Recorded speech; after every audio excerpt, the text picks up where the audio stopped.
এই দেখো পুরোনো উনুনটা যেটা আছে সেটা ঠিক করে নিচ্ছে, এটা অনেকটা মোটা হয়ে গেছিলো, তো এটাকে মাটি চেটে নিচ্ছি ভালো করে, তো এরকম পরিষ্কার করে এটাকে এই যে ভেতরে মাটিগুলো আছে এগুলো সব পরিষ্কার করেছি, তো এগুলোকে ঠিক করবো। পরিষ্কার করা হয়ে গেছে মাটি। যখন আমি প্রাইমারি স্কুলে পড়তাম তখন হাতের কাজ দেওয়া হতো, ছোটোবেলায় উনুন বানানো একটু একটু করে শিখেছিলাম, নিজে নিজে তৈরি করতাম, কারণ হাতের কাজ দেখাতে হবে, মা পারতো না, তো আমি চেষ্টা করতাম একটু একটু করে, তো হতো, তো সেখান থেকে শেখা, কিন্তু বড় উনুন সেভাবে করা হয়নি।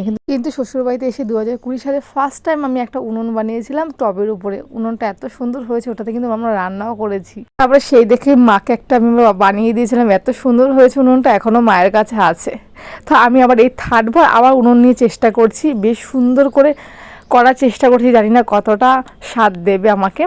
তো আমি দেখো এই মাটিগুলো নিয়েছি, মাটিগুলো নিয়ে ভেতরে ভেতরে যেগুলোকে আমি পরিষ্কার করেছিলাম সেই জায়গাটাকে মাটিটা দিয়ে ভরাট করে নিয়েছি। উনুনটা কিন্তু পুরোটাই প্রথম থেকে করা।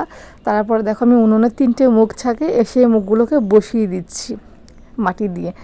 তো এতটা মানে এক্সাইটেড, তারপরে করার চেষ্টা করছি, ভীষণ ভয় লাগছে। তো মামনি বললো ভীষণ সুন্দর হয়েছে, বড়মশাই বললো খুব সুন্দর হয়েছে।